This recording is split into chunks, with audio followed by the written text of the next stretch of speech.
सांगली भिलवडी पलूस जत कडेगावसह जिल्ह्यातील विविध ठिकाणच्या मोटरसायकली चोरून त्यांची विक्री करणाऱ्या भिलवडी येथील तरुणाच्या मुसक्या आवळण्यात पोलिसांना यश आलं। या तरुणाकडून चोरीच्या तब्बल 21 मोटरसायकलींसह 6,63,000चा मुद्देमाल जप्त केलाय। सुदीप अशोक चौगुले असं अटक केलेल्या तरुणाचं नाव आहे। स्थानिक गुन्हे अन्वेषण आणि भिलवडी पोलिसांनी सदरची संयुक्त कारवाई केली आहे। दरम्यान मोटरसायकल चोरीचे गंभीर प्रकार पाहता वेगवेगळी पथके तैनात केलेली आहेत। वाहनधारकांनी जुने लॉक बदलून घ्यावे, मोटरसायकलला दुसरे लॉक लावल्यास चोरीच्या गुन्ह्यांवर आळा घालण्यास मदत होईल असे आवाहन पोलीस अधीक्षक संदीप घुगे यांनी यावेळी बोलताना केले।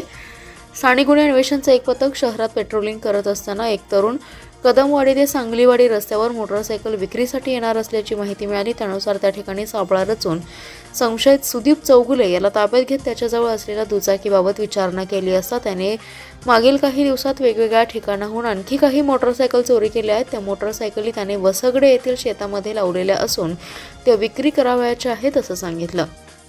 या ठिकाणी पोलिसांनी छापा टाकून पंचनामा केलाय। भिलवडी, पलूस, सांगली शहर, जत, कडेगाव तसेच चिंचणी वांगी येथे चोरीचे गुन्हे दाखल असल्याची खात्री झाली। यानंतर सर्व मुद्देमाल जप्त करून भिलवडी पोलीस ठाण्याकडे वर्ग करण्यात आला। भिलवडी पोलिसांनी याबाबत सखोल तपास केला असता सुदीप चौगुले यांनी वेगवेगळ्या ठिकाणाहून आणखी काही मोटरसायकली चोरी केल्याबाबतची कबुली दिली आहे।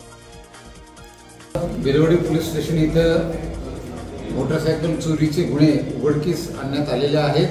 त्यामध्ये भिलवडी पोलीस स्टेशनचा गुन्हा नंबर 79/2024 या गुन्ह्याची जेव्हा उकल करण्यात आली त्यातील आरोपी सुदीप अशोक चौगुले या आरोपीकडून एकूण 21 मोटरसायकल या सांगली जिल्ह्यात वेगळ्या पोलीस स्टेशनला गुन्हे दाखल आहेत।